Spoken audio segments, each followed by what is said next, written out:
دوستوں 50 سال بعد امریکہ اور ایران آمنے سامنے مذاکرات کے لیے بیٹھے تھے اور یہ مذاکرات 21 گھنٹے چلے بھی، لیکن ان کا رزلٹ کچھ بھی حاصل نہ ہو سکا۔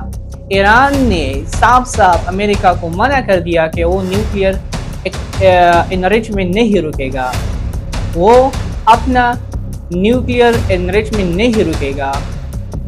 دوسری طرف امریکہ کے vice president J D Vance نے کہا کہ یہ خبر امریکہ کے لیے بری ہے اور ایران کے لیے زیادہ بری ہے۔ ان مذاکرات کے ناکام ہونے سے صرف دو ملک ایسے ہیں، صرف دو ملک کہ وہ خوشی سے ناچ رہے ہیں۔ پہلا ملک اسرائیل، کیونکہ اسرائیل کبھی بھی نہیں چاہتا تھا کہ سیزفائر ہو جائے، وہ چاہتا تھا کہ ایران پر یو ایس لگاتار اٹیک کرتا رہے اور اس حد تک چاہتا تھا کہ یو ایس امریکہ ایران میں انوینٹ کرے اور اسے ختم کرے۔ جبکہ دوسرا ملک جو اس وقت خوش ہے وہ چائنا ہے، کیونکہ چائنا اس جنگ سے فائدہ اٹھا رہا ہے۔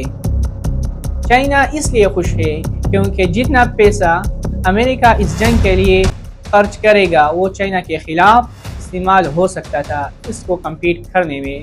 اور چائنا کی یہ بھی ہے کہ ایران کا تیل مل رہا ہے، سستی قیمت میں مل رہا ہے، جبکہ باقی جتنے یورپین کنٹریز ہے اس کو تیل مہنگا پڑ رہا ہے۔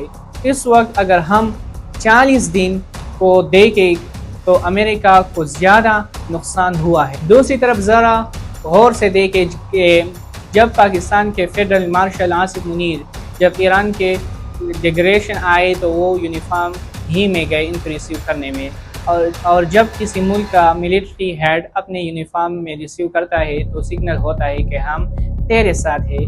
اسی طرح جب فیڈرل آصف منیر سعودی گئے تھے تو وہ اپنے ملٹری یونیفارم میں گئے تھے، یہ بھی سگنل تھا کہ ہم تیرے ساتھ ہیں۔